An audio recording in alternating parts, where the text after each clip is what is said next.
Le rituel. Alors que Tom s'apprêtait à toucher l'amulette, une rafale de vent glacial traversa la pièce, faisant vaciller la lumière de la lanterne. Le manoir tout entier frissonna, et l'atmosphère devint lourde, chargée d'une tension palpable. Les objets sur les étagères commencèrent à trembler, et des murmures indistincts semblèrent émaner des murs. Soudain, une forme éthérée commença à se matérialiser devant eux, juste au-dessus de la cheminée. C'était une silhouette indistincte, faite d'ombre et de lumière blafarde. Mais il sentait une immense tristesse et une colère froide émaner d'elle. C'était Elinor, ou du moins ce qu'il en restait, piégée entre deux mondes. Autour d'elle, l'air scintilla, et des symboles lumineux, identiques à ceux gravés sur l'amulette, apparurent et disparurent en un éclair. Sarah se souvint d'une autre section du journal d'Elinor, où elle décrivait un moyen de refermer la porte en utilisant l'amulette et en prononçant une incantation spécifique écrite en latin. C'était un rituel de libération, mais aussi de bannissement. Elinor elle-même avait consigné comment se libérer de la présence qui la hantait.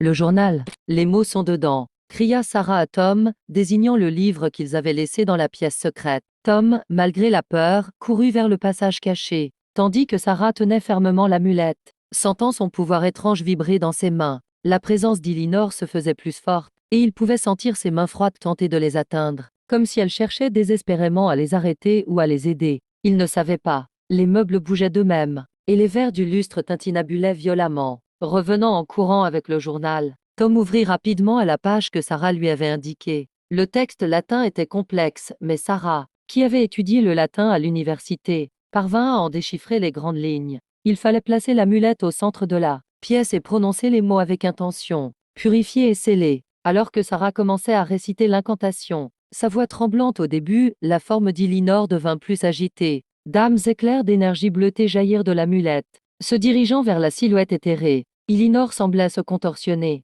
luttant contre la libération, ou peut-être contre l'entité qui la retenait. La pièce était balayée par des courants d'air froid et chaud, et le crépitement des symboles lumineux devenait assourdissant. Tom, sentant l'urgence, attrapa l'amulette et la plaça sur la table basse, au centre du salon, exactement comme décrit dans le journal. Sarah, avec une détermination nouvelle, continua de prononcer les mots anciens, sa voix résonnant dans le silence perturbé de la pièce.